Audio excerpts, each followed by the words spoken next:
Muy buenas tardes para todas las personas que se conectan en este momento a esta transmisión en vivo con nosotros. Mi nombre es Yolima Méndez, presido el OIC, Observatorio Interinstitucional de Cáncer Infantil. También soy presidente de la Fundación Colombiana de Leucemia y Linfoma. Estamos muy contentos de estar nuevamente con ustedes compartiendo este espacio virtual para conocer más sobre un tema tan importante para nosotros como lo es la detección oportuna del cáncer en la infancia. Quiero darle un saludo muy especial a todo el personal sanitario que se encuentra conectado en este momento con nosotros, decirles que este es un evento liderado por el OIC, que cuenta con el auspicio de la Liga Colombiana contra el Cáncer. Y aprovecho para enviarle un saludo muy especial a la señora Gloria Forero, presidenta de la Liga, por su apoyo para poder llevar a cabo esta transmisión en vivo el día de hoy. Sin más preámbulos, pues quiero decirles que abordaremos en esta jornada los aspectos claves de la detección oportuna del cáncer en la infancia. Vamos a empezar entonces con una breve presentación, una breve introducción del OIC y cuál es su meta en lo que tiene que ver con la supervivencia de los niños con cáncer en el país. Posteriormente tendremos un breve testimonio de la mamá de una niña con leucemia aguda, que nos va a contar brevemente cómo su hija fue diagnosticada. Y para dar paso luego a la presentación sobre la detección del cáncer en menores de 18 años y la estrategia IEPI. Luego vamos a tener una charla sobre el diagnóstico de las leucemias agudas y vamos a terminar con una charla sobre el cáncer infantil y el impacto con el COVID-19. Después de cada presentación vamos a tener un espacio de 5 minutos para resolver dudas e inquietudes que ustedes puedan tener. Entonces los invito a que estén muy activos por el chat de esta transmisión, haciendo sus comentarios y preguntas para nosotros poder recogerlas y dirigirlas entonces a cada uno de los profesionales que tenemos invitados el día de hoy. También los invitamos a que a través del chat de esta transmisión nos cuenten desde dónde se conectan, desde qué ciudad, desde qué institución, para poder también enviarles su saludo a lo largo de esta transmisión. Voy entonces a dar inicio con una breve presentación del OIC, para contarles a las personas que no conocen de este observatorio al que nos hemos dedicado durante los últimos 14 años. Voy entonces a permitirme presentar pantalla en este momento para poder contarles sobre el observatorio. Entonces, ¿qué es el OIC? Es una instancia plural de la sociedad civil que está conformada por representantes de organizaciones que trabajan por la niñez con cáncer en Bogotá y otras ciudades del país. Esta instancia plural está abierta a la participación de organizaciones públicas y privadas que tienen el interés de trabajar de manera armónica y eficiente en la formulación de las políticas públicas que contribuyan al control integral del cáncer de los niños, niñas y adolescentes colombianos. ¿Cómo nace el OIC? El OIC nace a partir de la preocupación justamente por las altas tasas de mortalidad de cáncer en el país y por las dificultades de los niños para acceder a los servicios de salud. Esta propuesta se cristaliza en febrero del año 2007 gracias al liderazgo de la Liga Colombiana contra el Cáncer y gracias también al llamado de la UICC, Unión Internacional contra el Cáncer, que para ese año enfocó su campaña mundial en torno al cáncer infantil. El propósito fundamental de este observatorio es y ha sido, en un trabajo conjunto con otros actores del sistema de salud, llegar al nivel de sobrevida y curación de los países más desarrollados. Este porcentaje de sobrevida en estos países puede estar alrededor del 80%. En los países más pobres, esta tasa de curación puede estar incluso solo en un 20%. Luego tenemos ahí una gran brecha y una gran inequidad en cuanto a la supervivencia de los niños, dependiendo del nivel de ingresos de los países. Para Colombia, esta tasa de supervivencia para el año 2007, que fue cuando se creó el OIC, se estimaba más o menos en un 40%. Hoy día, esta tasa de supervivencia ha aumentado y está en un 50 a 55%, pero aún estamos muy lejos de esas tasas de supervivencia que manejan los países de más altos ingresos. Es por eso que la Organización Mundial de la Salud ha fijado una meta para el año 2030 y es mejorar el nivel de supervivencia regional para las Américas en un 60%. Esta iniciativa se da justamente por esa inequidad y esas brechas en cuanto a la supervivencia de los niños y se quiere hacer toda una estrategia y todo un esfuerzo conjunto para lograr que más niños puedan curarse en los próximos 10 años. Esta mortalidad evitable en países de medianos y bajos ingresos es consecuencia de diagnósticos incorrectos o tardíos, de dificultades para acceder a la atención en salud, de abandono al tratamiento, muerte por toxicidad y altas tasas de recaídas. Es por eso que en septiembre del año 2018 la Organización Mundial de la Salud estableció esta meta, este 60% de supervivencia para el año 2030, buscando así salvar 1 millón de vidas más en los próximos 10 años. Este objetivo, desde luego, es retador, es un gran desafío porque significa duplicar la tasa global actual de curación del cáncer infantil. Se pretende entonces aumentar, entre otras cosas, la capacidad de los sistemas de salud para priorizar el cáncer infantil y lograr, en conjunto con otras estrategias, una mejor atención para los niños. Una estrategia fundamental, sin duda, para alcanzar esta meta global es fortalecer la detección oportuna del cáncer en la infancia. ¿Y cómo podemos hacer eso? Sensibilizando al personal sanitario del primer nivel de atención de manera constante y permanente y generando conciencia también en la comunidad general, es decir, en los padres y madres, en la comunidad educativa, dando a conocer los signos y síntomas de alarma que permitan consultas más oportunas cuando los niños presentan signos y síntomas tan inespecíficos como los del cáncer en la infancia. Como hoy sí, estamos comprometidos con este gran desafío en salvar más vidas, y es por eso que estamos hoy aquí, para mejorar y para aumentar ese impacto a profesionales de la salud de diferentes regiones del país, y que cada vez podamos diagnosticar de manera más oportuna el cáncer en la infancia. Aprovecho para dar un agradecimiento a los miembros fundadores de este observatorio, a los miembros acompañantes, entre los cuales está la Asociación Colombiana de Hematología y Oncología Pediátrica, y también a los miembros adherentes, que son diferentes organizaciones y fundaciones que trabajan a lo largo y ancho del país. Muchísimas gracias. Bueno, para continuar con nuestro programa del día de hoy, quiero invitarlos a ver este testimonio de una mamá que nos comparte cómo fue el proceso de diagnóstico de su hijo. Michael, ahí te agradezco. Mi nombre es Tatiana Ochoa, tengo 23 años, tengo un niño de 5 años, él se llama Juan Andrés Lima, diagnosticado con una leucemia linfoide aguda. Juan Andrés, desde que nació, siempre había manifestado procesos respiratorios agudos. A la edad de 1 año y medio de Juan Andrés, le dio una bronquiolitis aguda donde lo hospitalizaron 8 días, le dieron antibiótico a raíz de la infección que le dio. Después de esa infección, los doctores me decían que era normal que manifestara ganglios inflamados. Tengo entendido yo, y lo que el doctor me explicaba era que después de 8 días, porque él había recibido antibiótico, esos ganglios tenían que disminuir. Pero no, en vez de disminuir, aumentaron. En menos de un mes, todos los ganglios del cuerpo de él ya se estaban manifestando. En el cuello, debajo de las axilas, en la zona inguinal, todos los ganglios estaban supremamente inflamados y se estaban reproduciendo de una manera que no era normal.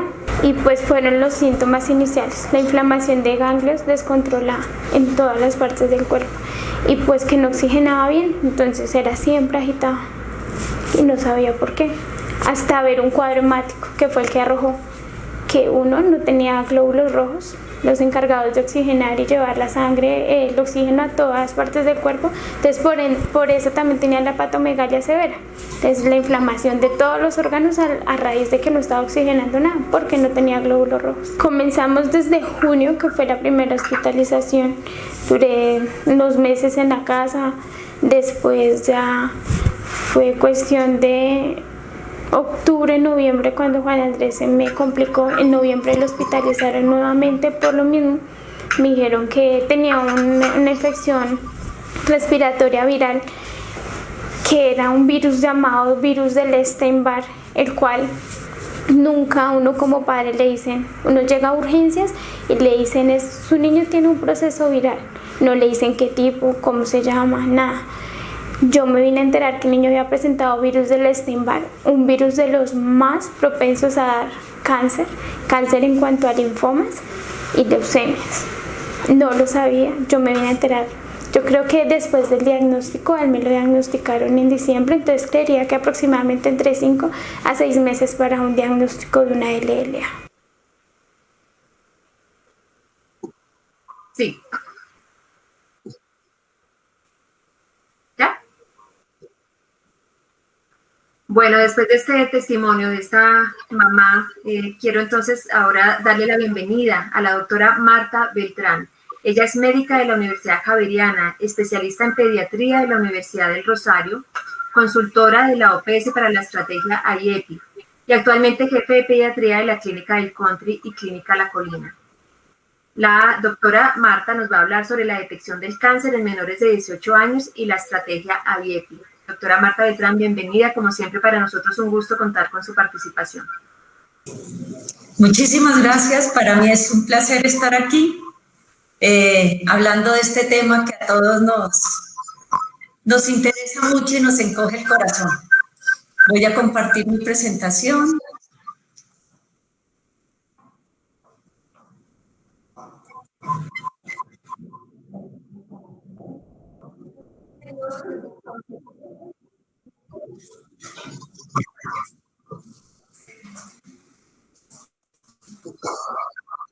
Perfecto.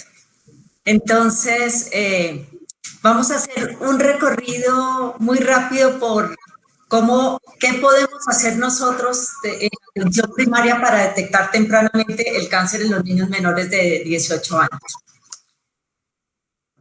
Y lo primero que tenemos que sacar de aquí, y lo que es importante, es que el cáncer pediátrico no solo se puede, sino que se debe detectar oportunamente.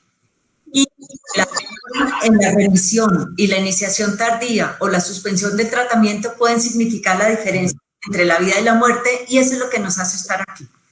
Y cuando hablamos de detectar tempranamente el cáncer de pediatría, ¿qué podemos decir? ¿Hacemos tamizaje? Quizás no, estamos acostumbrados a hacer tamizaje para detectar cáncer de adultos, pero esto no es válido en pediatría. Imágenes, pues no podemos estar repitiendo imágenes sistemáticamente a ver si en algún momento detectamos algo. Citologías, esto es para adultos. Laboratorios, uno diría, bueno, leucemia es el cáncer más frecuente de algún laboratorio. Tendríamos que estar haciendo eternamente exámenes.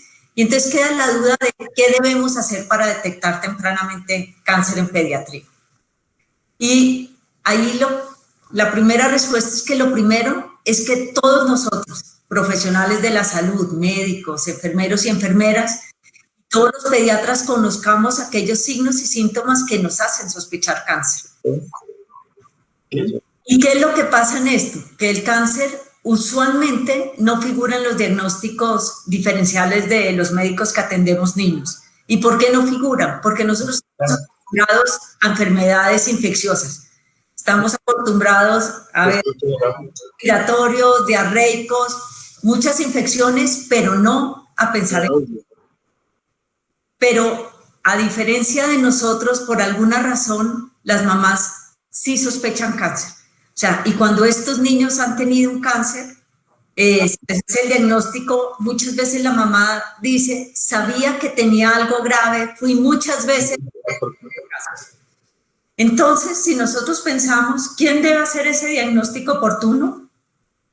¿O cómo evitamos que haya demoras en el diagnóstico de cáncer? Entonces decimos, ¿deben ser los padres? O sea, deberíamos hacer 1000 campañas para que los padres reconozcan los síntomas y lleguen a los servicios por múltiples síntomas. Debe ser la enfermera, debe ser el sistema de salud, el pediatra, el médico. O sea, ¿quién debe hacerlo? Y si uno mira, es que esta responsabilidad es de todos nosotros los que trabajamos en salud. La demora nunca debe generarse ni en un médico, ni en una enfermera, ni en un pediatra que no puso atención a un síntoma que tenía un niño. Entonces, si vemos que somos responsables de hacer ese diagnóstico temprano, nosotros decimos, ¿qué debemos hacer? Y lo que debemos hacer es inventarnos algo que haga que no se nos olvide pensar en cáncer infantil. Y cuando pensamos en inventarnos algo, ¿qué sabemos nosotros? Que el uso sistemático de protocolos es uno de los factores que en medicina más ha contribuido a mejorar las tasas de curación. O sea, cuando tenemos un muy buen algoritmo que nos sirve de lista de chequeo, nos funciona perfecto y no se nos pasan las cosas. Y entonces, ¿qué tenemos de esto? que hoy en día sobreviven alrededor o más del 70% de los niños con cáncer. Pero cuando no vemos el mundo entero ni los países desarrollados y nos vamos a nuestros países, vemos que nosotros utilizamos los mismos protocolos que se utilizan en los países desarrollados, en los grandes centros de oncología. Pero ¿qué pasa en nuestros países? Que los niños no llegan a la consulta especializada o llegan tarde, o que los niños abandonan el tratamiento o no reciben el tratamiento adecuado en el momento indicado. Y entonces ahí es donde se piensa que si tenemos el mismo protocolo, si pudiéramos hacer lo mismo para un niño con cáncer en cualquiera de nuestros centros de oncología, hay un problema de equidad. Y ahí es donde, si vemos que hablamos hace un segundo de que teníamos que inventar un protocolo que nos haga pensar en cáncer y que tenemos un problema de equidad, porque si el niño logra entrar al sistema ya con un diagnóstico de cáncer, el manejo va a ser con el mismo protocolo de otros sitios. ¿Qué decimos? Pues vamos a trabajar en este problema de equidad, y ahí es donde se pensó en AYEPI. ¿Y por qué en AYEPI? Porque en AYEPI es un conjunto de intervenciones de promoción de la salud. Realmente no es mucho lo que hacemos ahí en cáncer infantil, de prevención de enfermedades, pero también es un conjunto de intervenciones de identificación temprana de enfermedades a través de la búsqueda sistemática de signos y síntomas altamente sensibles y específicos. Y aquí es donde AYEPI puede ayudar a impactar en cáncer. Lo otro que hace AYEPI es tratamiento adecuado y referencia oportuna. Realmente para nosotros, que no somos un servicio en oncomatología pediátrica, lo que tenemos que hacer es referencia oportuna. No deberíamos demorar un niño en ninguno de nuestros servicios en tratamientos. ¿Y qué es lo que hace AYEPI? ¿Por qué pensar en AYEPI cáncer? ¿Y cuál es el lío de cáncer para nosotros cuando salimos de nuestras universidades? Y es que la rotación por oncología pediátrica usualmente es una rotación por un servicio donde ya están los niños diagnosticados. Normalmente son rotaciones chiquitas dentro de la gran gama de cosas que tenemos que estudiar. Y entonces, y ahí es donde uno dice, ¿qué haría AYEPI? AYEPI intenta que en toda consulta de un niño por cualquier causa se busquen signos o síntomas que puedan ser sugestivos de cáncer. Crea un algoritmo para clasificar la posibilidad de cáncer y busca que el personal de salud piense en patologías diferentes a las prevalentes de la infancia. ¿Y cómo averiguar si un niño podría tener cáncer? Entonces, ¿qué es lo primero que hay que hacer? Realmente preguntar, observar, palpar, clasificar, que esto quiere decir hacer una historia clínica completa. Y lo que nos pide AYEPI es que hagamos una historia clínica completa, o un examen físico completo de nuestros niños, y con eso miremos si alguno de los signos o síntomas que encontramos pudiera ser sugestivo de cáncer. Y lo que nos hace AYEPI es clasificar estos niños en 4 categorías diferentes. Unos que tienen una posibilidad que llamamos probable cáncer, y probable cáncer es que tienen una alta posibilidad de que lo que estemos viendo sea cáncer. Y por eso los debemos remitir directamente a una unidad de oncomatología. Ahorita vamos a hablar de estos. Tenemos otro grupo que llamamos sospecha de cáncer, los cuales deben estar en un servicio especializado de pediatría porque podemos hacer algunos exámenes y saber si sí es o no es. Algunos que tienen algún riesgo de cáncer que debemos hacerle seguimiento, y la gran mayoría que tienen poca probabilidad de cáncer, y eso debemos seguir nuestro manejo adecuado de promoción, prevención y tratamiento de la enfermedad que estemos viendo. Entonces vamos a hacer un recorrido por estas categorías. ¿Qué llamamos nosotros probable cáncer? Probable cáncer son aquellos signos y síntomas que son altamente sugestivos de cáncer. Y en ellos, ¿qué vamos a hacer? Iniciar remisión urgente a una institución con servicio de oncomatología, generar la ficha de Sivigila, de notificación obligatoria inmediata, y aquí viene un primer punto. La ficha de Sivigila la generamos nosotros en el primer nivel de atención, o en el segundo o en el tercero, donde nos encontremos, para remitir al niño con sospecha de cáncer. No esperamos que esa ficha la genere el servicio de oncomatología cuando ya diagnosticado. ¿Y por qué la generamos nosotros? Porque tan pronto generamos la ficha, que es de notificación obligatoria inmediata, le decimos al sistema, hay un niño con una sospecha de cáncer. Ojo, hagámosle seguimiento para que llegue donde debe llegar a tiempo. ¿Qué niños remitimos aquí? Muchos niños les hacemos cuadros hemáticos. En los cuadros hemáticos, ¿qué cosas nos preocupan? Aquellos niños que tienen visitopenia, o sea, compromiso de 2 líneas, o aquellos que tienen compromiso de 1 línea y tienen visceromegalia, o aquellos que tienen compromiso de líneas más dolores óseos. Estas mezclas nos hacen pensar en cáncer y nos hace remitir a un niño para que lo vea un servicio de oncomatología. Tenemos algunos con alteraciones oculares que también son completamente sugestivas de cáncer. ¿Cuáles son esas? La leucocoria, que es el ojo rojo, que esperamos que ningún niño grande se la diagnostiquemos a los grandes porque les debemos hacer rojo retiniano a todos los recién nacidos. El estrabismo de inicio reciente. Normalmente el estrabismo es un problema de acomodación que tienen los niños y lo tienen congénito y se va tratando.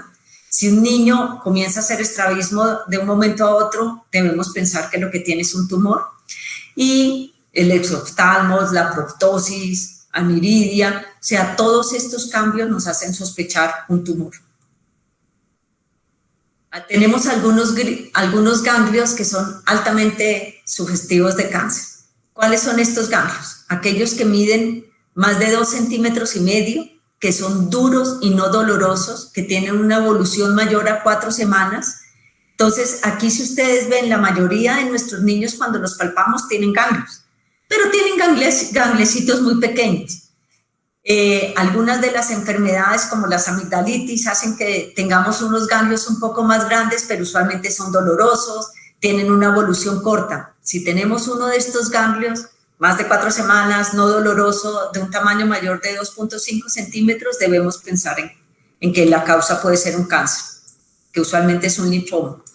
Y algunos ganglios de unas localizaciones especiales, los que están sobre el esternocleidomastoideo o los que son supraclaviculares, epitrocleares o popliteos. ¿Y esto qué quiere decir? Que tenemos que desvestir al niño para mirar si tienen ganglios en algunas zonas. O sea, parte de nuestro examen físico tiene que ser la palpación del cuerpo en busca de ganglios, porque normalmente los niños consultan ya con una gran masa que se la sintió la mamá. Igual nos pasa con el abdomen, o sea, cualquier masa palpable en abdomen o masa en alguna región del cuerpo sin signos de inflamación, y la invaginación en el niño mayor de 2 años son tipo de masa que nos hace sospechar que sea cáncer. Para diagnosticar masas, o sea, nosotros en los servicios de oncomatología o de pediatría de tercer nivel, algunas veces nos aterramos de las masas, del tamaño de las masas con las que llegan algunos de los niños, y eso quiere decir que tenemos que palpar abdomen para que no, encontremos estas masas en la fase inicial. En los huesos, cuando hacemos imágenes de huesos porque el niño se cayó, y algunas veces la caída no es una caída o el dolor de huesos no es que se golpeó porque viven de golpe en golpe, y hacemos una radiografía, pues tenemos que mirar que no tengamos imágenes sospechosas de cáncer como la reacción perióstica, la imagen de sol naciente, fracturas patológicas, osificación del tejido blando. Entonces, ¿qué tenemos? Todos estos signos que hablamos nos hacen referir urgentemente, pensando en que pudiera ser cáncer, a un servicio de oncomatología. ¿Y qué tenemos que hacer? Generar la ficha. Y algunas veces cuando generamos la ficha decimos, no, pero la ficha es que, ¿cómo sé yo? La ficha nos abre el espacio de sospecha. Si tenemos una sospecha de un tumor, con la ficha lo que hacemos es hacer visible en el sistema este niño con la posibilidad de cáncer. Y eso va a hacer que tengamos el sistema siguiendo a un niño que haya en una EPS, que haya en un sitio especial. Luego, como decíamos, tenemos algunos otros signos y síntomas que nos hacen decir, haga un alto, hágale algunos exámenes a este niño en un servicio de pediatría para estar seguro si es cáncer o es otra cosa. Sin embargo, son signos y síntomas de alta complejidad que hacen que que este niño deba estar en un tercer nivel de pediatría. ¿Y cuáles son estos? Y aquí viene el primer problema que tenemos en la consulta muchas veces, y es el dolor de cabeza, que como yo digo, es un gran dolor de cabeza para todos nosotros. Entonces, ¿cuál dolor de cabeza tiene aquellas banderas rojas, aquellos signos de alerta que nos hace pensar en cáncer?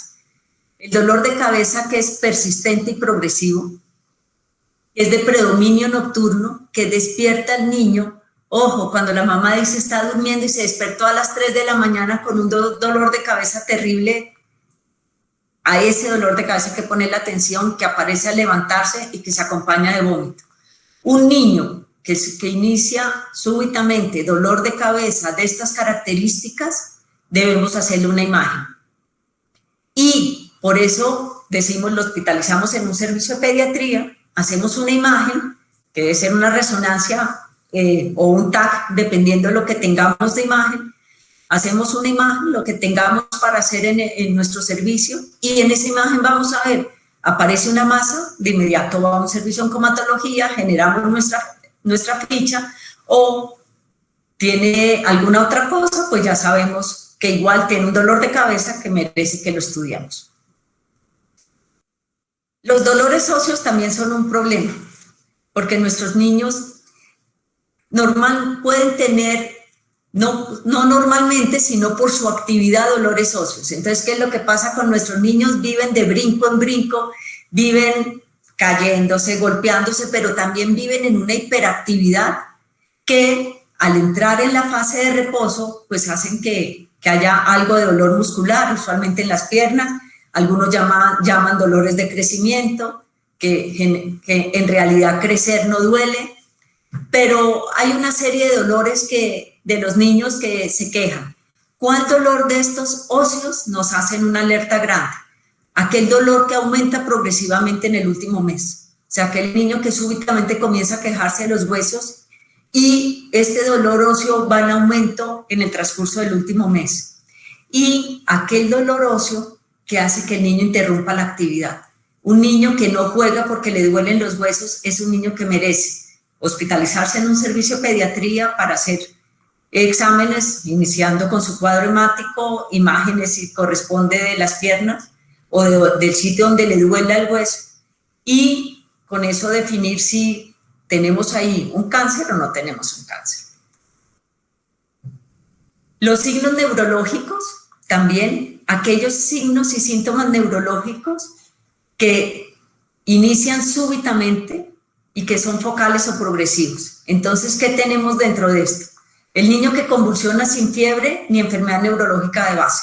Aquel niño de 6 años que súbitamente presenta una convulsión, no debería presentarla, no tiene una enfermedad febril, es un niño que lo primero que hay que hacer es hospitalizar. ¿Por qué? Porque tenemos que hacer una imagen y descartar como parte del estudio de esa convulsión, y descartar que no sea un tumor la causa de esa convulsión. El niño que inicia debilidad unilateral, un solo lado o una sola extremidad, asimetría facial, cambios en el estado de conciencia mental, pérdida del equilibrio al caminar, dificultad para hablar, alteraciones en la visión. Y aquí una de las cosas que es importante es que creamos lo que la mamá dice que el niño le dice. O sea, algunos niños dicen, estoy viendo mal, la mamá lo lleva porque el niño comienza a decir que está viendo mal, o veo raro, o en los términos que utilicen, y a esos signos y síntomas que nosotros no podemos confirmar en nuestro examen físico, tenemos que creer a lo que dice la mamá, y tenemos que hacerle el seguimiento de los estudios que corresponden. Muchas veces estos cambios en comportamiento, en el equilibrio, la mamá que dice, el niño antes caminaba perfecto y ahorita camina raro, todo esto, especialmente para los niños pequeños, tenemos que confiar en la mamá y hacerle seguimiento a esos signos. Y esto nos implica hacer normalmente imágenes para descartar alguna causa que dentro de los diagnósticos diferenciales está el cáncer. ¿Qué otros signos y síntomas son importantes y dónde entra también la sospecha de cáncer? Todos aquellos niños con fiebre más de 14 días sin causa aparente, ya debemos hacerle un mínimo un aspirado de médula para saber si tienen algo más, pero también hacemos aquí ecografías y muchas otras cosas en busca de patologías infecciosas o autoinmunes, pero también de cáncer. Aquellos que arrancan con petequia, quimos y sangrado, que tienen palidez palmar o conjuntival intensa, esa anemia severa, y la hepatomegalia y la esplenomegalia. Esos son signos que nos hacen hacer exámenes para estudiar. Y dentro de los diagnósticos diferenciales siempre debe estar el cáncer. Entonces, ¿qué hacemos con estos niños que clasificamos como sospecha de cáncer? Son niños que hospitalizamos en los servicios de pediatría, hacemos exámenes, si nos sale algún dato sugestivo de cáncer, lo que hacemos es diligenciar de inmediato ficha y remitir a un servicio de oncomatología. Por otro lado, tenemos algunos niños que tienen algún riesgo, o sea, que ya no son esos agudos, pero que podrían allá tener cáncer y que debemos estudiar y controlar. ¿Quiénes son esos niños? Aquel niño con pérdida de apetito en los últimos 3 meses, pérdida de peso en los últimos 3 meses, cansancio, fatiga en los últimos 3 meses, los de sudoración nocturna importante, la otorrea asintomática por más de 14 días. Estos niños normalmente uno ¿qué hace? Inicia manejo, mira todas las causas que pueden tener y sigue control. Y dentro de esos controles que hacemos y dentro de esos estudios que hacemos, pues debemos pensar, vamos descartando causas, no fue esto, porque en algún momento podemos llegar a pensar que estos síntomas los puede causar algún tipo de cáncer. La palidez palmar y conjuntival leve, sabemos que nuestros niños son anémicos, que tenemos algunas poblaciones con un porcentaje muy alto de niños anémicos, sabemos que por política damos en esos niños hierro profiláctico. ¿Qué es lo que es importante? El niño con una anemia que consideramos que es carencial o ferropénica, como en muchos de nuestros niños, damos el hierro, pero no seguimos eternamente dando hierro. Si no ha corregido, hacemos exámenes para mirar, porque la causa puede no ser carencial. Los ganglios, hablábamos de aquellos ganglios grandes, más de 2,5 centímetros, de más de 4 semanas, duros, no dolorosos, pero ¿qué pasa con aquellos otros que están grandes, pero lleva 2 semanas, en ese momento está creciendo, entonces es doloroso? Pues estos niños merecen un control para mirar que ese ganglio, al pasar el manejo de su fase infecciosa, mejoró. Todos los niños que tienen aumento en el cuerpo, como aquí en la foto, en toda la región del hombro, uno dice, este niño con una varicela, esa zona roja, tiene una celulitis. Sí, le damos su antibiótico, manejamos, pero que necesita un control para mirar que debajo de eso no haya una masa. Entonces, estos niños con algún riesgo de cáncer son niños que tienen unos signos y síntomas que los pueden causar muchas enfermedades que debemos manejar, pero siempre debemos tener en control, para que no se nos pierda un niño que en algún momento hubiéramos podido pescar más tempranamente de cáncer. Y para descanso, pues tenemos un grupo muy grande de niños que no tienen ninguno de los criterios anteriores y lo que hacemos es enseñar medidas de promoción y prevención. Entonces, ¿qué es lo que es AYEPI? AYEPI es, si ustedes ven, es una lista de signos y síntomas y de resultados de laboratorio que podemos mirar y que nos sirve como lista de chequeo para que no se nos vaya a pasar un cáncer en niños, porque como decíamos en la primera diapositiva, si lo sospechamos lo podemos diagnosticar tempranamente. Entonces, igual que las listas de chequeo de los pilotos siempre que se suben antes de comenzar un vuelo hacen la lista de chequeo. Como ya he volado 10 veces o 100 veces, no tengo que hacer lista de chequeo.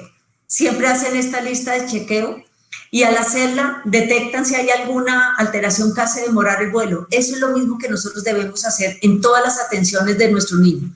Historia completa, examen físico completo, con palpación completa de cuello, de abdomen, de la zona supraclavicular, cómo queremos diagnosticar una masa supraclavicular, un ganglio, si no tocamos esa zona. Entonces ustedes miren que a veces limitamos a auscultar porque estamos acostumbrados a otoscopia, faringe, boca, las amigdalitis, auscultamos, tocamos tocamos abdomen, pero muchas veces ni siquiera bajamos pantalones de los niños para tocar genitales. Entonces tenemos que hacer examen físico completo, miramos nuestra lista de chequeo para que no se nos pase ningún niño.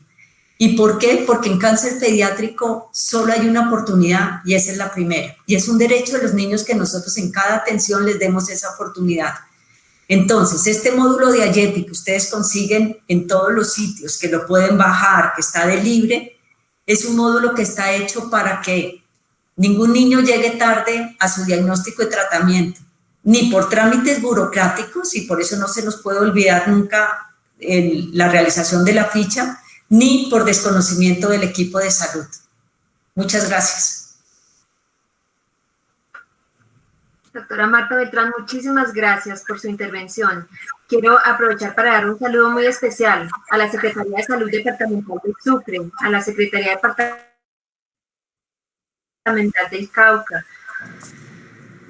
a la Gobernación del Bolívar, al personal sanitario de Chaparral, Tolima, de Neiva, del Hospital Federico Lleras de Ibagué, al municipio de Santa Bárbara de Pinto, el departamento de Magdalena, Villanueva Casanare, Armenia Quindío, departamento de Sucre, a la Secretaría de Salud de Aracataca, Magdalena, a todas esas personas que se conectan desde estas regiones del país. Para nosotros es muy importante que puedan recibir este conocimiento tan importante. Doctora Marta, tenemos 3 preguntas. La primera es, que nos hacen aquí por el chat de esta transmisión: ¿el dolor en una sola pierna en el niño es sugestivo de cáncer? Como decíamos, o sea, de los dolores óseos, el dolor en un momento dado en una pierna, uno podría decir que no. Pero aquel dolor que aumenta o limita la actividad física, hay que poner atención. ¿Y a qué me refiero yo? Que este niño debe consultar porque si tiene dolor en una extremidad, una sola pierna, que limita la atención, si es agudo, pues hay que pensar que algo pasó. Si el niño puede seguir jugando y caminando, puede uno observar, pero si es agudo y limita la atención, debe consultar, porque así como podemos encontrar algo como un tumor, puede tener una fractura, puede tener cualquier otra cosa.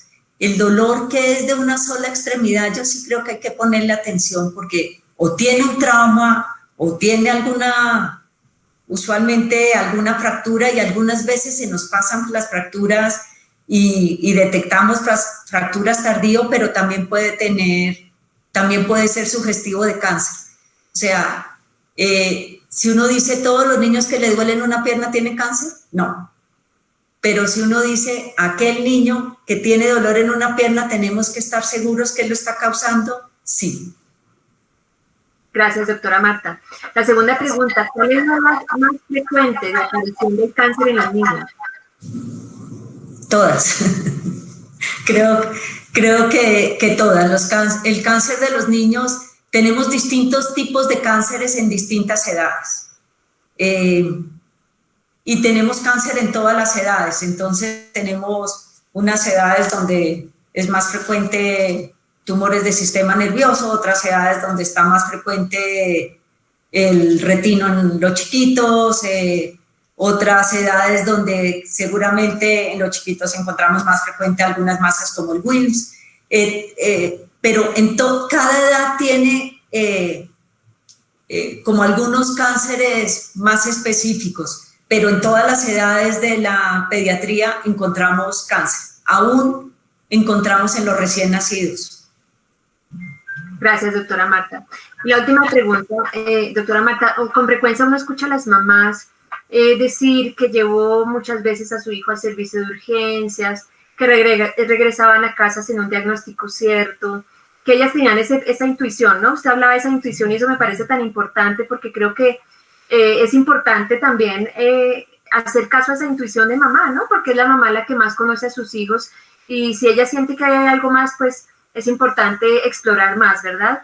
Y ellas se quejan algunas veces con cierto dolor, como diciendo, si le hubieran ordenado ese cuadro hemático antes, si le hubieran ordenado antes ese prótesis de sangre periférica, porque fue ahí cuando se dio la primera señal de alarma de que algo en mi hijo estaba mal. ¿En qué momento, doctora Marta, se debería ordenar un cuadro hemático o un prótesis de sangre periférica cuando tenemos un niño con síntomas inespecíficos? Ahí hay dos cosas que yo creo que la vida nos ha ido enseñando. Una primera que para estar tranquilos de enviar un niño a la casa siempre debe haber una historia completa y un examen físico completo. O sea, esto es lo más importante. O sea, la única forma de estar uno seguro de enviar a un niño y decirle a la mamá, no sé muy bien qué tiene, pero observémoslo en casa, es que tengamos historia completa y examen físico completo. Eso es lo primero. Y lo segundo, ojo con estos niños que reingresan. Y debemos en todos nuestros servicios de salud considerar reingreso aún las valoraciones hechas en otros lados. O sea, puede que sea la primera vez que llegue a mi institución de salud, pero si he visto en otros servicios de urgencias, este es un reingreso. Estas mamás que van consultando, ojo, porque esas mamás debemos poner mucha más atención. Y algunas veces uno dice, a un tercer reingreso, por unos mismos síntomas, de golpe ese niño merece que lo dejemos mínimo 24 horas en observación en nuestro sitio, que es como lo que uno tiene. Estudiemos, o sea, no puede ser que vaya de servicio en servicio, y algunas veces todos pescamos y hemos pescado algunos niños con cáncer porque dejamos por no hacer, o sea, porque hacemos algún examen por no dejar. O sea, esta mamá viene 3 meses, muestre a ver, hagámoslo, al menos merece un cuadro hemático, decimos algunas veces, y no sabemos muy bien qué tiene. Y ahí es donde yo creo que lo más importante es oír a la mamá. O sea, la historia clínica es fundamental, oír a la mamá, a tener ese tiempo de escucharla, de examinar al niño, y pongamos la atención a los reingresos. Y los reingresos no solo son de nuestro servicio de salud, sino de cualquier otro servicio de salud. Muy importante eso, doctora Marta Beltrán. Muchísimas gracias por esa presentación, por darnos todos estos lineamientos para mejorar esa detección oportuna de cáncer en la infancia en Colombia. Usted ha sido muy claro con sus explicaciones. Doctora Marta Beltrán, una feliz tarde y muchas gracias por su participación en esta transmisión en vivo. Muchísimas gracias, y ojalá sirva de granito de arena para que nuestros niños con cáncer lleguen más rápido a los servicios especializados. Claro que sí, con seguridad que sí. Aprovecho para darle un saludo muy especial también a la Secretaría de Salud de Popayán, a la Secretaría Departamental de Cundinamarca y a la Secretaría de Salud Departamental del Valle. Ellos también están presentes en esta transmisión en vivo. Para continuar con nuestra agenda del día de hoy, quiero entonces ahora darle la bienvenida a la doctora Leila Martínez Beltrán. Ella es médico pediatra de la Universidad de Cartagena, especialista en oncología pediátrica de la Universidad Javeriana, especialista en gerencia de la calidad en salud de la Universidad del Bosque, miembro de la Asociación Colombiana de Hematología y Oncología Pediátrica y de la SLAOP, y docente de cátedra de la Universidad del Rosario. La doctora Leila Beltrán nos hablará sobre el diagnóstico de las leucemias agudas. Doctora Leila Martínez, bienvenida. Está aquí.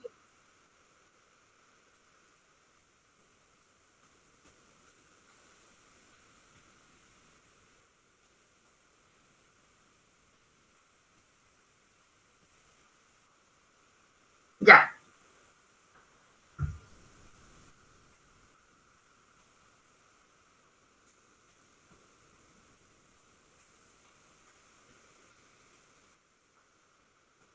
Sí, bueno, doctora Leila, tenemos aquí un problemita técnico con el audio, pero ya lo estamos solucionando. Vamos entonces aquí a leer algunos de los comentarios que tenemos en nuestro chat, en el chat de esta transmisión. Estamos también con algunas fundaciones de apoyo a niños con cáncer a nivel nacional. Está presente la Corporación Lazos y Vida desde Medellín, la Fundación Colombiana de Linfoma en Bogotá. Bueno, creo que ya la doctora Leila está con nosotros. Doctora Leila, bienvenida nuevamente. Buenas noches, buenas tardes, tal vez una vez más. Muchas gracias a la doctora Yolima en representación del observatorio, a todo el equipo de ACHOP, que es la Asociación Colombiana de Hematología y Oncología, de la cual hago parte, y vamos a hablar sobre leucemia. La leucemia es... no tiene... Ay, Dios. Un momentico.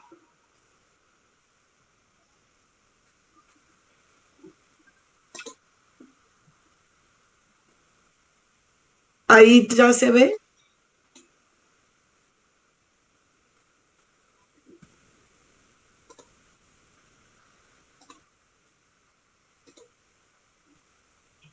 ¿Qué pasó?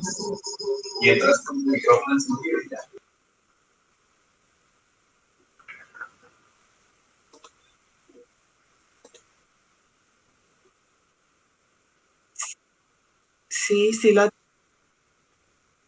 pero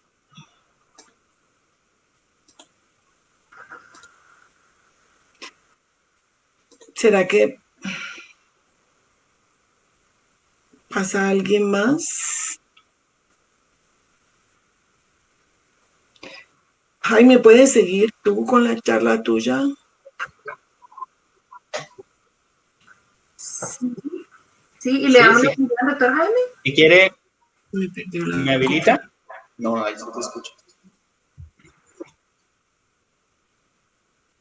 Bueno, tuvimos una fallita técnica con la presentación de la doctora Leila Martínez, entonces vamos a darle paso a nuestra tercera conferencia de esta jornada.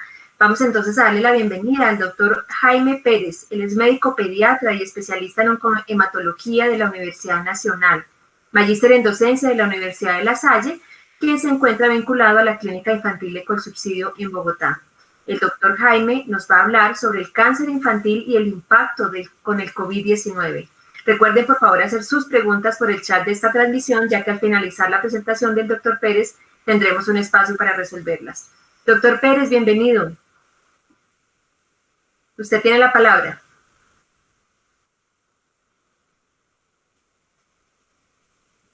Buenas tardes. Muchas gracias a la doctora Marta Beltrán por estar también participando en este escenario de comunicación de conocimiento y compartir todas las experiencias que hay.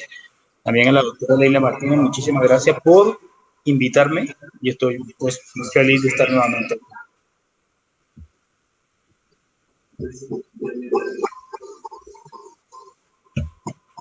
Voy a darle compartir.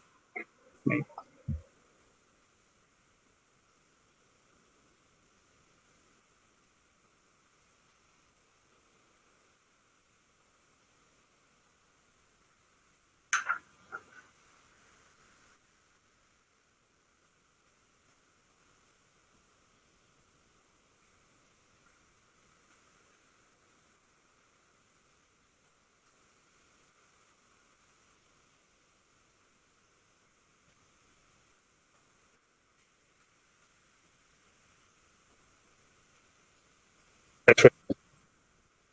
Muy bien. Cuando hablamos de infantil COVID, nos hacemos referencia a lo que está pasando desde el inicio de la pandemia. A partir del 2019, diciembre, la vida del mundo cambió.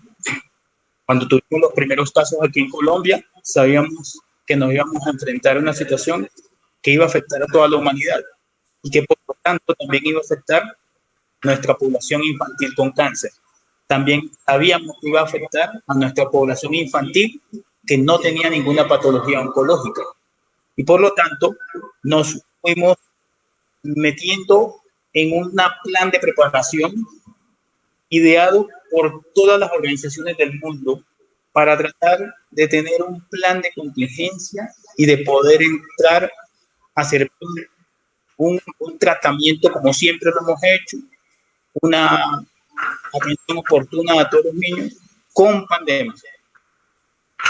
Entonces, nuestra agenda del día, vamos a ver estudios reportados de pacientes oncológicos pediátricos. Entonces, como ustedes se darán cuenta, esto es una búsqueda de todo lo que ha pasado a nivel mundial.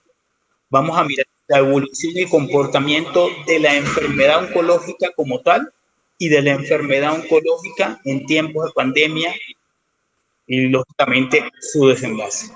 Y, por último, las conclusiones.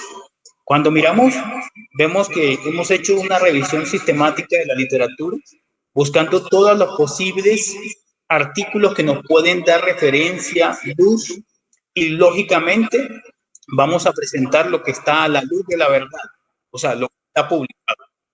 Yo sé que tenemos referencia, tenemos experiencia en muchos centros oncológicos pediátricos de aquí de Colombia, de Latinoamérica y el mundo en general, Pero cuando hacemos una búsqueda de cómo se comporta la patología oncológica en cada uno de estos centros, vemos que los artículos no son tan extensos.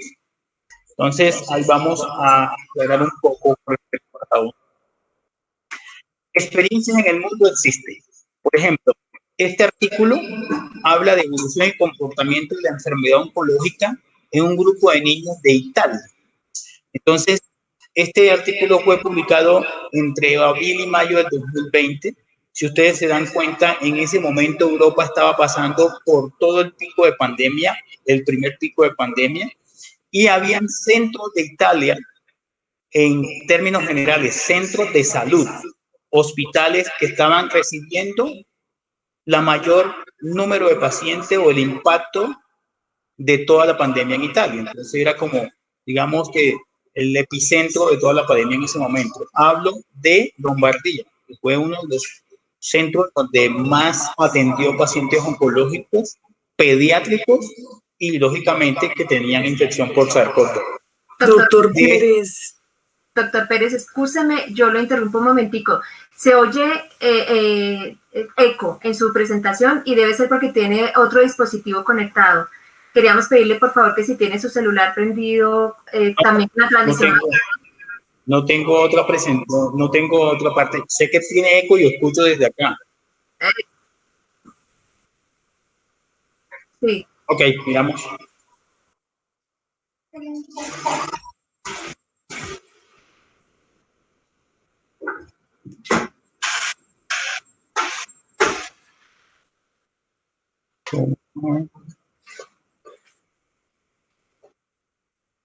Sí.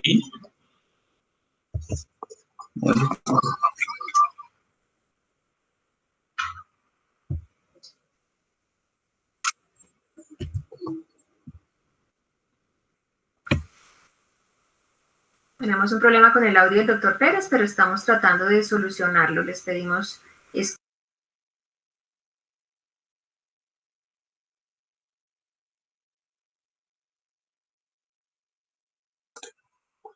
Arriba, Jaime.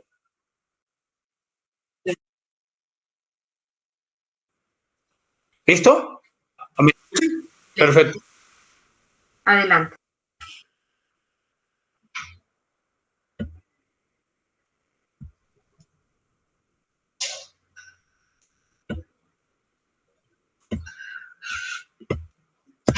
Perfecto, muchísimas gracias.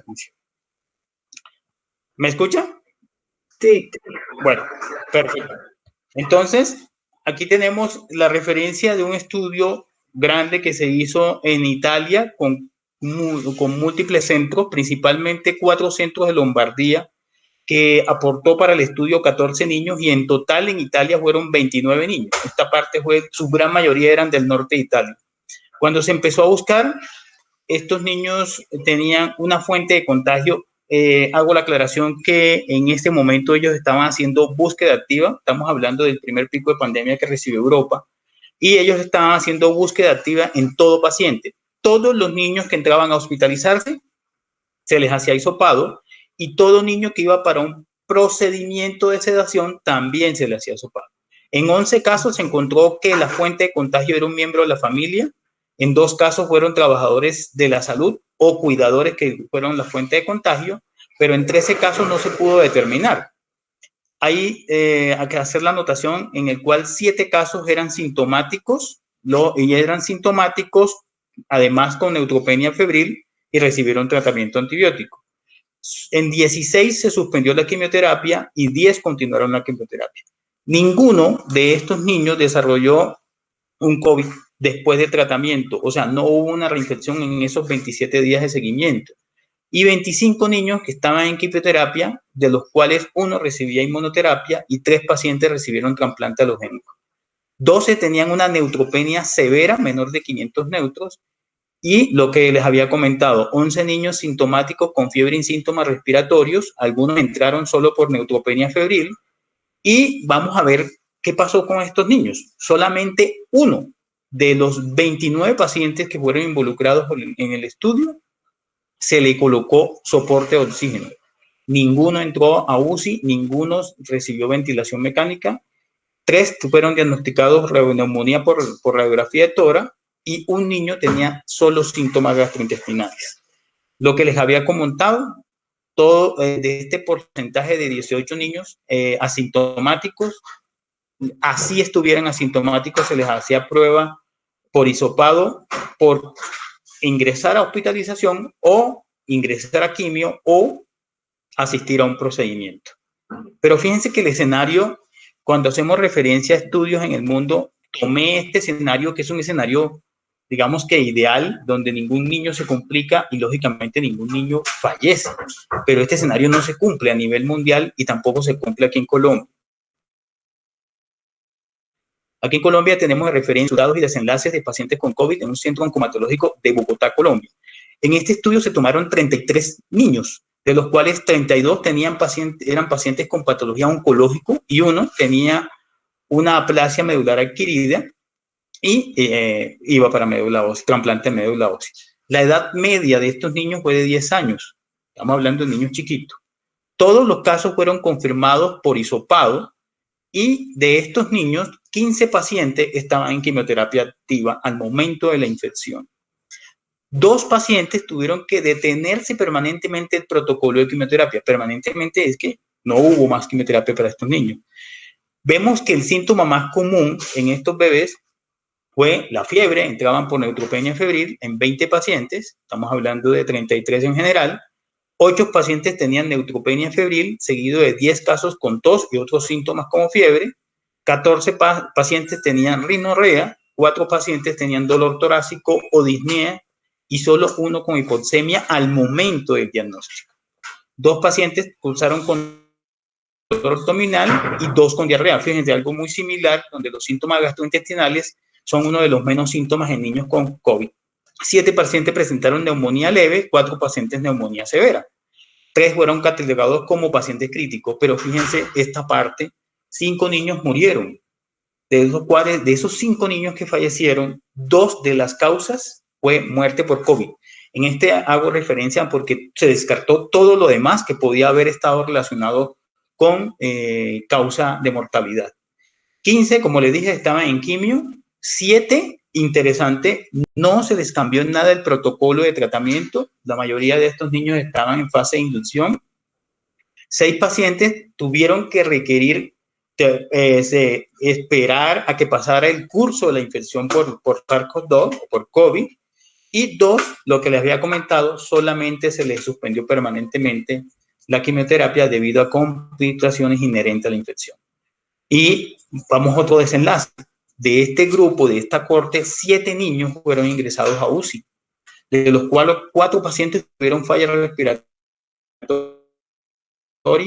asociadas a infección, 3 fueron manejados con ventilación mecánica invasiva, 1 con ventilación no invasiva, y 3 niños estuvieron en choque con requerimiento de vasoactivo y 2 con efusión pleural. Entonces, de estos casos, miren que es disímil esta serie de eventos. Algunos no necesitaron monitoreo por el riesgo de complicaciones, un niño desarrolló CID y un niño fue diagnosticado con un síndrome inflamatorio multisistémico que requirió manejo con inmunoglobulina. Estamos hablando de este estudio que fue realizado ya en el 2021. 16 pacientes requirieron oxígeno, a diferencia del grupo de Italia. De esta mortalidad se concluyó que fue el 6%. Digamos que dentro de este grupo de niños hacemos referencia de que la gran mayoría eran sintomáticos. Hubo un niño que por nexo epidemiológico en este momento, estando asintomático, se le hizo la prueba. Y el otro caso fue recaída de un LLA que estaba recibiendo la fase de inducción de la quimioterapia, que fue lo que yo les dije, que fueron los 2 niños que fallecieron solamente atribuibles al COVID. Pero, ¿qué pasa a nivel mundial con respecto a otros centros? ¿Y qué pasa con algunas recomendaciones a nivel mundial? Cuando empezó la pandemia, a principios del 2020, en todo el mundo, se comentó que el impacto de la pandemia en el sistema de salud colocaría más trabas de la existente respecto al cuidado de los niños con cáncer. Eso quiere decir que si teníamos trabas en niños con cáncer sin pandemia, con pandemia iba a haber o existir unas trabas mayores. En este estudio de avance del manejo de niños con cáncer, compartiendo experiencia, habla y hace relación al número de niños, y vemos otra corte, 2.143 casos que fueron en un grupo de estudio chino, y 4.4% fueron asintomáticos, y el 89% presentó síntomas leves o moderados. Y miren una cosa, niños menores de 1 año fueron más propensos a desarrollar formas más severas o críticas. Entonces, esto hace relación. En niños más pequeños, oncológicos, tienden a tener una evolución diferente a los niños más grandes. Este es un metaanálisis de enero de este año, el 2021, que a nivel mundial, en los diferentes centros, se veía una tasa de supervivencia del 99% en pacientes pediátricos con cáncer. Digamos que no había una diferencia estadísticamente significativa entre tumores sólidos o enfermedades hematológicas o en el requerimiento de hospitalización o UCI o requerimiento de ventilación mecánica. Y miren la mortalidad, 0,6% al momento del metaanálisis. Estamos hablando de un estudio que fue hecho en el de enero del 2021, recopilando toda la estadística del 2020. Entonces, en conclusión, digamos que la pandemia continúa, tenemos que continuar con todas las medidas de protección, con todas las medidas de autocuidado, protegiendo también a todos los niños y haciendo uso de todos los elementos racionales y necesarios para evitar la contaminación. Hemos tenido que esperar la evolución de esta pandemia para poder sacar conclusiones, pero ya nos habíamos preparado, como le dije al inicio del 2020, de todo lo que podíamos hacer y de todas las medidas que podíamos modificar para hacer y afrontar esta pandemia. Conclusión como tal, la infección por SARS-CoV-2 tiene un curso clínico leve en niños que en adultos, eso es ya evidente. Existe experiencia que también aplica para niños con cáncer. Esta experiencia es importante porque esta experiencia se ha cultivado y se ha recogido a nivel mundial, tanto en Europa como en Latinoamérica, como en Norteamérica, a través de encuestas a todos los centros oncológicos pediátricos, encuestas que se reúnen, encuestas que hemos hecho también a nivel de Latinoamérica, y los más inmunosuprimidos pueden tener mayor tendencia a desarrollar síntomas, complicaciones e inclusive, como ya lo hemos mostrado en el estudio, muerte. Se han realizado estudios múltiples a lo largo del mundo y los resultados, como ustedes ven, difieren mucho de cómo se puede observar en el artículo italiano. Y los datos indican que puede no ser necesario, como lo hemos visto, no modificar o retardar el tratamiento del inicio de la quimioterapia, especialmente en niños que son asintomáticos o con síntomas leves. Debemos esperar, como una conclusión adicional, cómo se comporta la pandemia. Debemos esperar cómo se comporta la infección con las nuevas variantes que existen y, lógicamente, debemos continuar con las medidas de protección, autocuidado, aislamiento, uso de mascarilla facial, lavado de manos, que es una herramienta tan sencilla, económica, pero que salva vidas. Con respecto a un estudio que se publicó en Colombia en enero del 2021 por Bolaño y Espitia, donde habla de niños no oncológicos en Colombia con un desenlace con requerimientos de UCI, vemos que también hubo estas diferencias tan disímiles en otras partes del mundo donde niños que no requirieron UCI, y hablan que estas diferencias en estas cortes tienen que ver también, lo hacen y hacen alusión a la diferencia socioeconómica, lo que estamos viviendo a nivel actual y en nuestro país y en Latinoamérica. Entonces, esto es un espacio para dejar abierto futuras investigaciones. En nuestro centro lo estamos haciendo. Continuamos y hacemos una investigación de todo lo que estamos presentando con los niños que tenemos y con nuestra población de corte que estamos siguiendo en el tiempo. Esperemos tener resultados también para poderlos publicar y mostrar cómo nos ha ido nosotros en nuestro centro oncológico pediátrico. Muchísimas gracias. Estos son los artículos de referencia que estuve analizando y consultando. Y pues, lógicamente, bienvenida a las preguntas para todo lo relacionado con este tema. Muchas gracias. Doctor Pérez, muchísimas gracias por su presentación.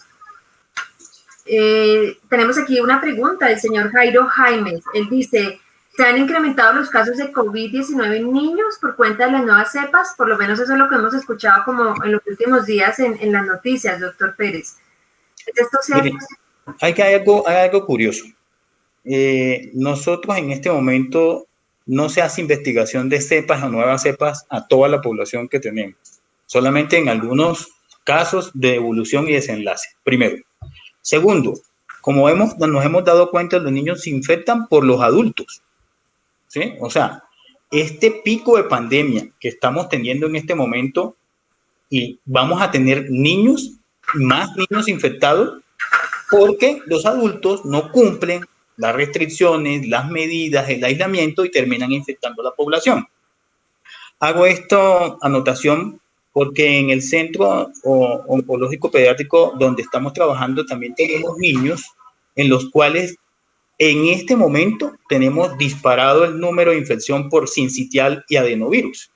Y curiosamente, si los niños no van a clase, en este momento están aislados, ¿de dónde vienen? ¿De dónde se infectan? Sino de un adulto no responsable que no cumple el aislamiento y lógicamente están viendo niños infectados. No por cepas ni diferencia, es el mismo COVID, pues que tiene en este momento una mayor transmisión por no tener las medidas de aislamiento y por relajarse un poco, por pensar que como ya se está vacunando, la pandemia ya se acabó. Importante explicación, doctor Pérez, claro que sí. Y una última pregunta, doctor Pérez.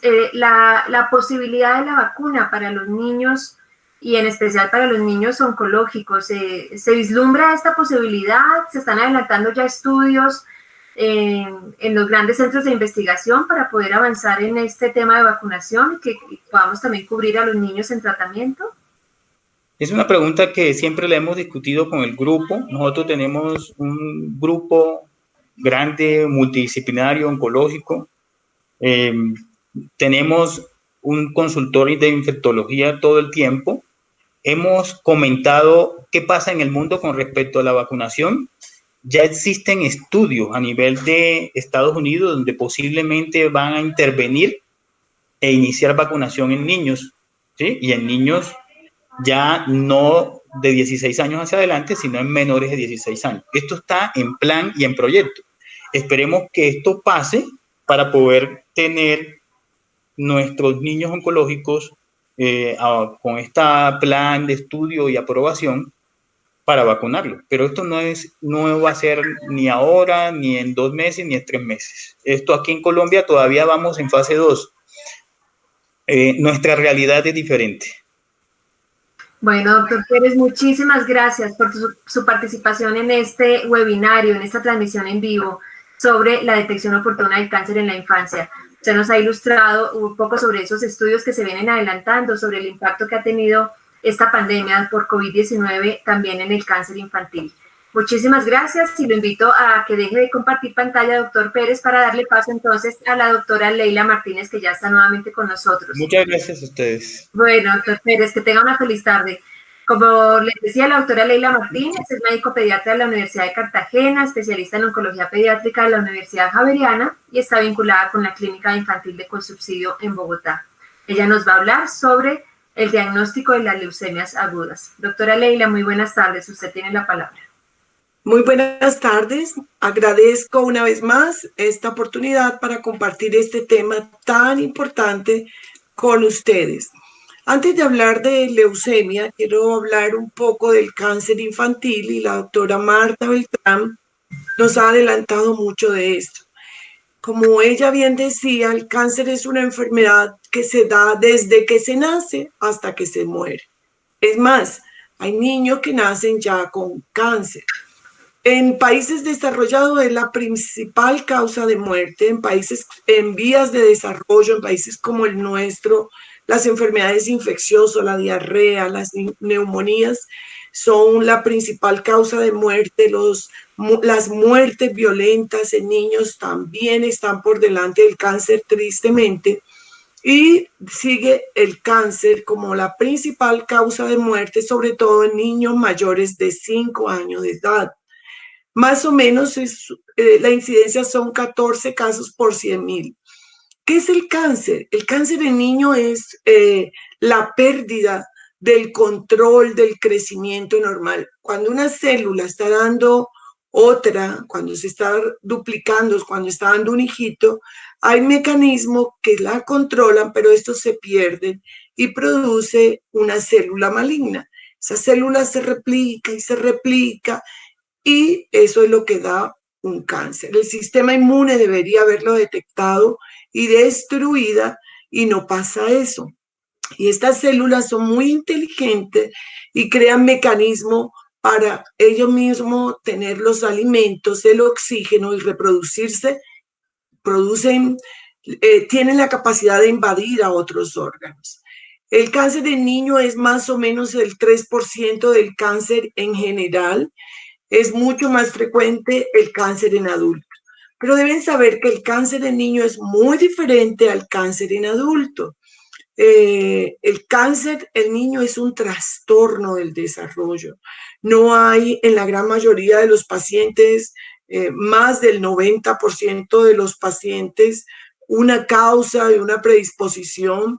Los órganos comprometidos son diferentes generalmente a los de los niños, pero aún si fuese el mismo órgano, por ejemplo, un cáncer en ovario, en un adolescente es un tumor germinal, es de una célula diferente a los cánceres en ovario de las mujeres adultas.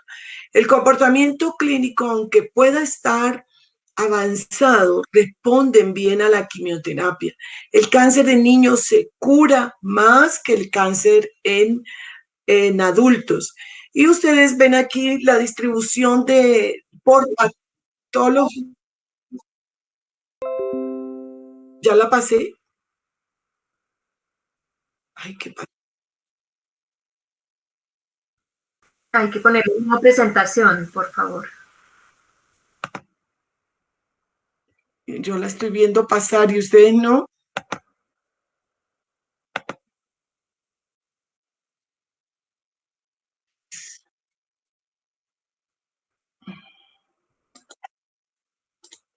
¿Qué será?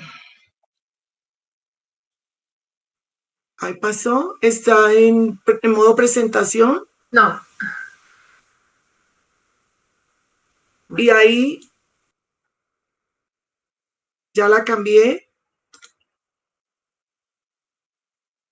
Ah, perfecto. Sí. Sigo.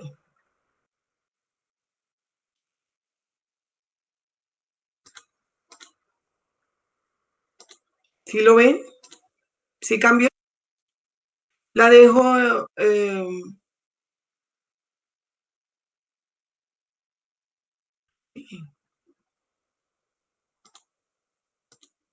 Ahí. Bueno.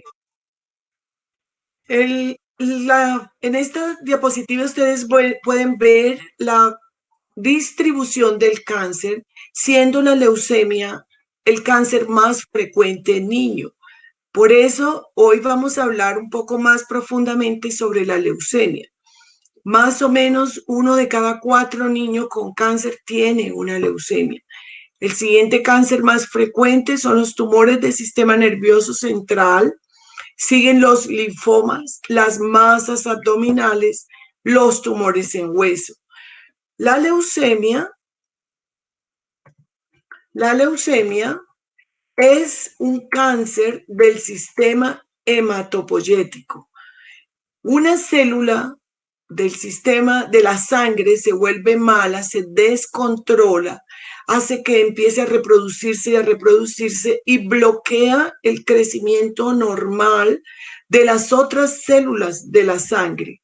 Y esto escapa al control del sistema inmune y de todos los mecanismos de contrarregulación. Ellas se quedan en ese proceso de donde se malignizó y eso es una leucemia. Un poco para recordar la hematopoiesis, cuando se es, digamos, embrión, las primeras etapas del desarrollo, se diferencian esas primeras células hacia una del sistema hematopoyético. Y de ahí esas células que se llaman células madres totipluripotencial se dividen en dos linajes. Como ustedes ven, hay muchas células diferentes en la sangre y en muchas etapas de maduración, o sea, unas son recién nacidos, jóvenes y maduras. Entonces, en cualquier célula de esta y en cualquier etapa del desarrollo, una célula se puede volver mala y se llama leucemia. Por lo tanto, la leucemia no es una enfermedad, es un grupo de enfermedades. Más o menos en Estados Unidos se diagnostican alrededor de 3.000 casos nuevos, 3.500. Nosotros en Colombia tenemos alrededor de 500 casos nuevos por año de leucemias en general, digamos. Y en el mundo, para contextualizarle más, aproximadamente 700 niños cada día se les diagnostica un tipo de cáncer y cada 3 minutos muere un niño por cáncer. Por lo tanto, la importancia de estas charlas y de la educación para el diagnóstico oportuno. Una de las preguntas que hicieron anteriormente, como lo veíamos, era la edad. La leucemia se puede presentar, y como todos los cánceres hemos dicho, en cualquier edad.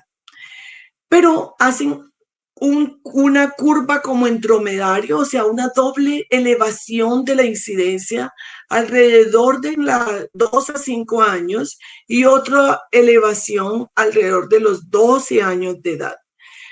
A los 12 años de edad son más frecuentes las leucemias mieloides, un poco más frecuente en hombre y es un poco más frecuente en raza blanca, por ejemplo, en países como Estados Unidos, que se puede ver más esta diferencia, es más frecuente en blancos que en negros.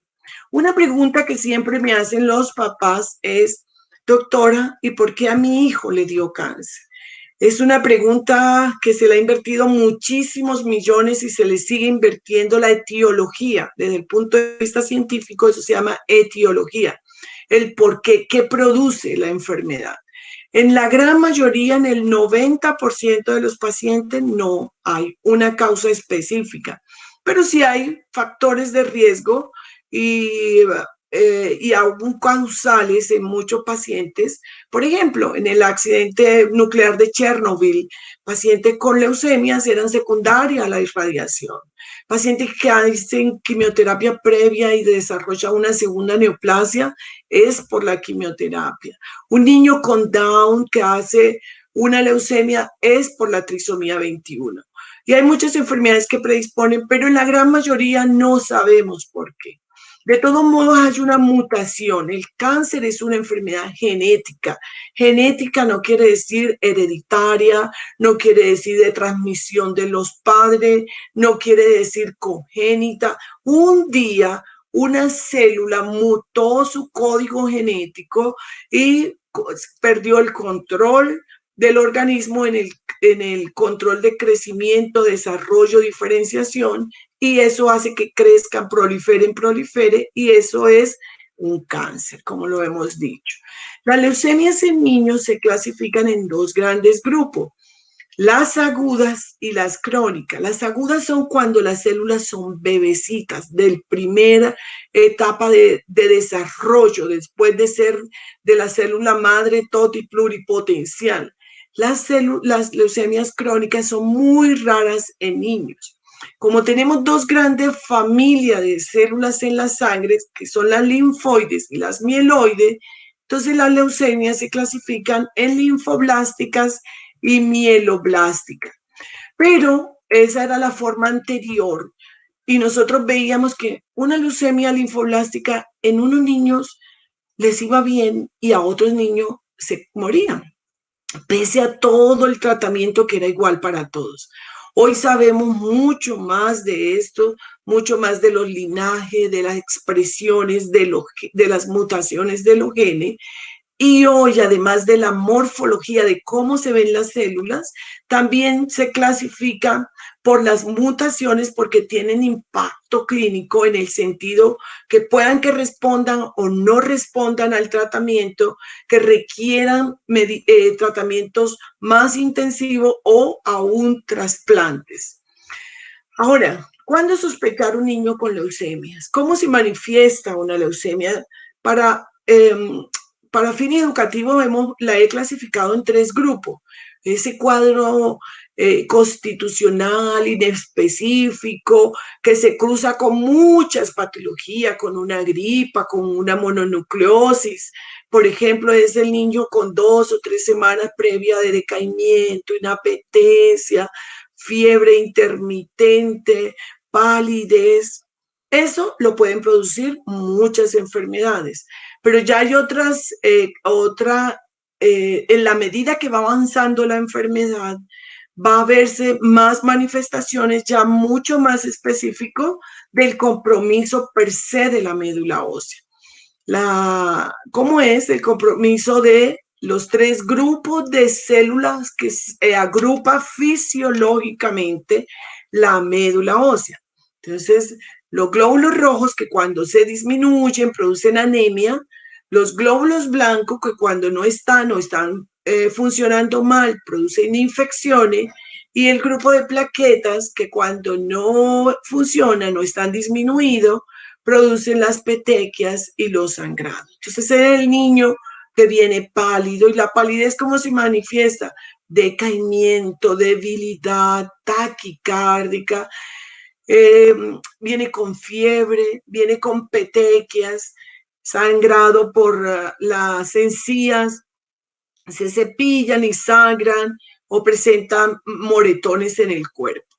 Pero la leucemia es un cáncer de la sangre, y la sangre es un tejido líquido que recorre todo el cuerpo.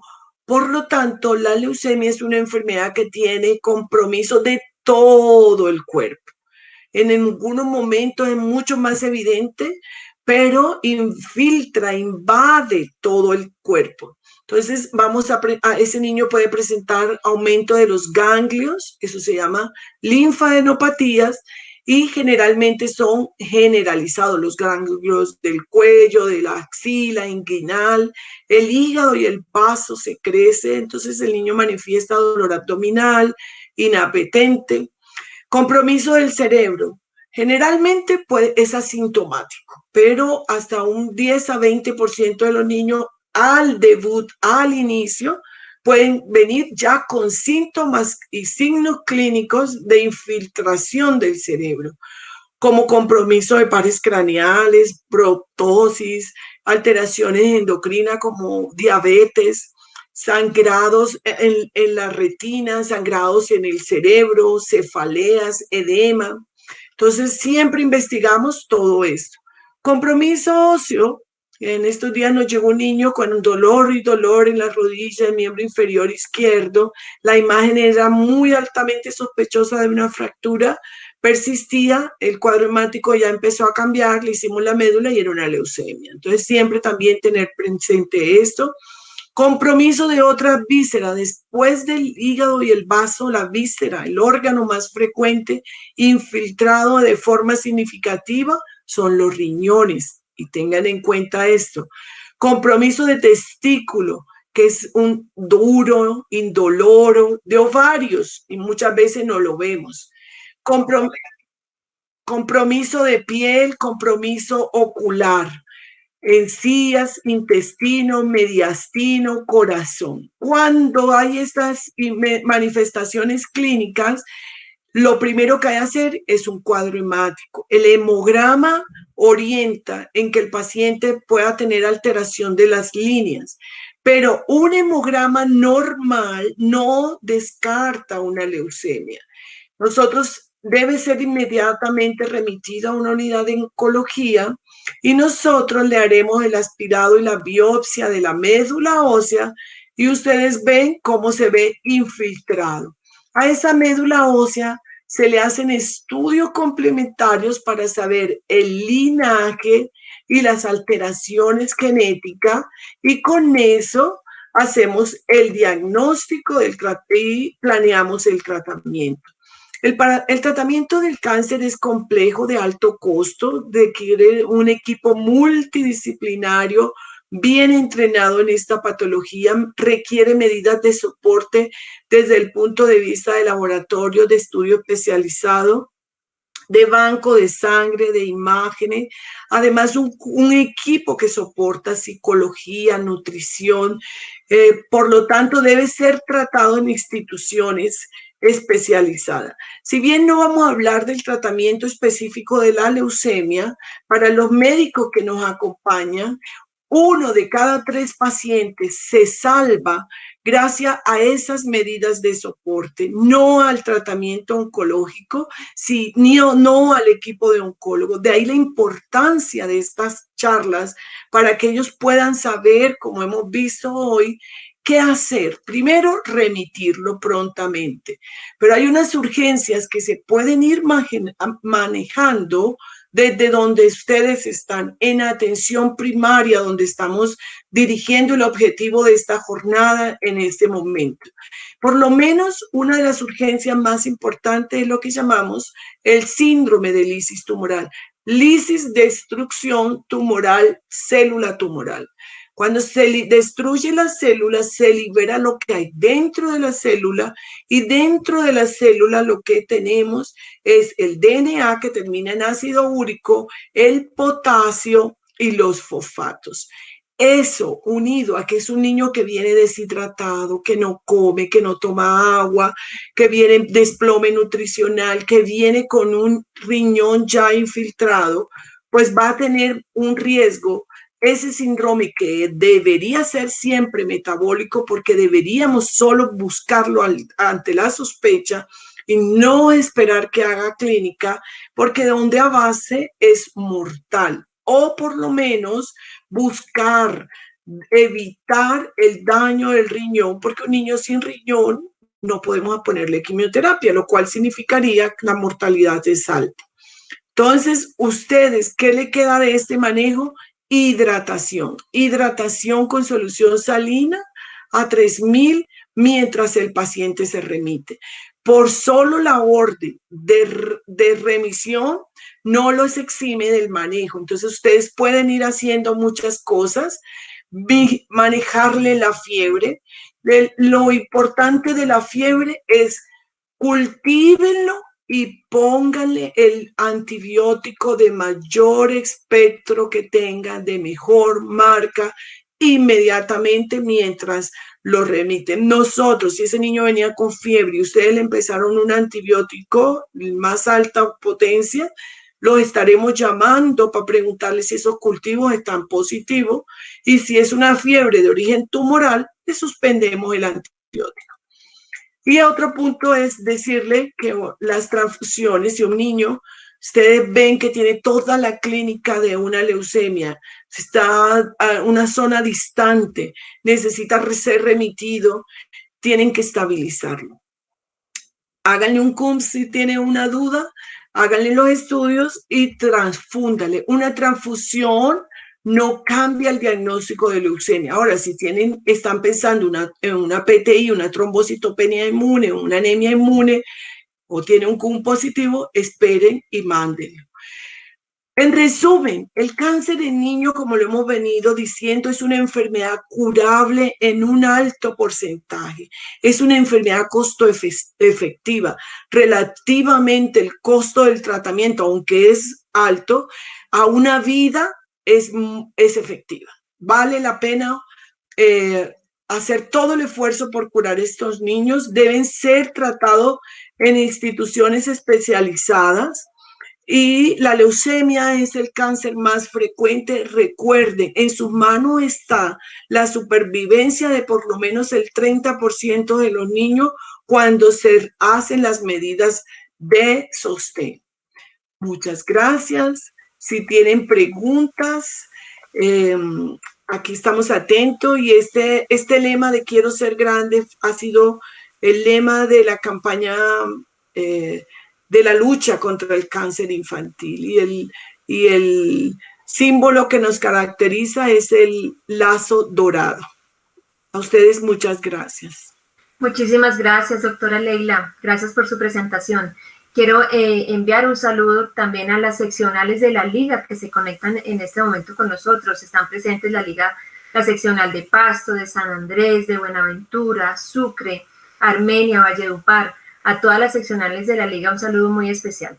Doctora Leila Martínez, una leucemia aguda, como su nombre lo dice, pues es una enfermedad aguda, muy sintomática, ¿cierto? Que uno pensaría que no da mucho tiempo, digamos, para el diagnóstico. Sin embargo, hay algunas mamás que mencionan que los síntomas de su hijo empezaron meses atrás, incluso no hablan solo de semanas, sino meses atrás.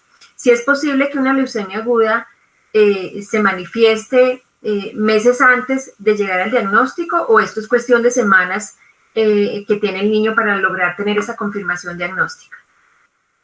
Muy buena pregunta. Yo lo equiparo esta enfermedad como un iceberg. Cuando llegan al médico es la puntica de todo el cúmulo de células malignas que el niño tiene debajo. Pero esa ha sido una pregunta. ¿Cuándo una célula se volvió? Porque esto empieza con una célula, se volvió mala. Por biología molecular se hacen los cálculos aproximadamente de más o menos 3 meses. Pero generalmente cuando esa célula se vuelve mala y empieza a replicarse, pues no ha invadido órganos suficientes como para darlo la clínica. Lo que estamos viendo últimamente, por eso lo ponía de 3 semanas, es que los niños vienen con clínica mucho más de 3 semanas. Lo que pasa es que las mamás ahora trabajamos, los papás estamos en casa, los vemos a los niños de noche con la luz opaca y gris, y a veces es más la maestra que dice, no me gusta el niño, en el colegio no está jugando, con todo esto de la pandemia, y la consulta es 2 semanas, 3 semanas, pero es evidente que no. La enfermedad viene de por lo menos 3 meses antes. Pero vale la pena esa pregunta también para decir, y la uso cuando doy la información de primera vez, que no nacieron con la leucemia. Y hace 6 meses no tenían la leucemia la leucemia aguda, porque la crónica sí es mucho más lenta. No tenían la leucemia aguda, y eso le ayuda a entender también a los papás que en buena parte pues no tienen nunca responsabilidad de esta enfermedad ni de la clínica. Muchísimas gracias, doctora Leila. Aquí Omi Ramírez, nos hace este comentario, nos hace esta pregunta. El grupo de funcionarios del Hospital Federico Lleras Acosta de Ibagué, del área de pediatría, quieren una capacitación sobre el cuidado en pacientes oncológicos pediátricos. Quieren saber si nosotros podemos ofrecerles esa capacitación de manera certificada. Creo que es algo que podemos revisar, ¿cierto, doctora Leila? Con mucho gusto. Allá también tenemos compañeros y lo haremos en grupos, y con el observatorio llevamos muchos años recorriendo el país de norte a sur, de oriente a occidente, porque queremos que cada día más niños se salven, y entre más personas estén informadas, la educación salva vidas, las leyes no salvan vidas. Así es. Entonces a Omi Ramírez Reynoso le pedimos por favor una solicitud al correo hoysi.seainfantil@gmail.com para que podamos coordinar y concretar esta actividad. Bueno, doctora Leila, doctor Pérez, doctora Marta Beltrán, muchísimas gracias por haber dedicado parte de su valioso tiempo para estar con nosotros en esta transmisión en vivo y poder llevar esta capacitación y esta valiosa información al personal sanitario de todas estas secretarías, gobernaciones, seccionales de la Liga que se han contactado y conectado hoy con nosotros. Agradecemos de verdad sus valiosos aportes y les deseamos un feliz resto de tarde. Muchísimas gracias también a todas las personas que se conectaron con nosotros. Esperamos poder tener otra transmisión en vivo en el segundo semestre del año. Les estaremos avisando. Muchas gracias.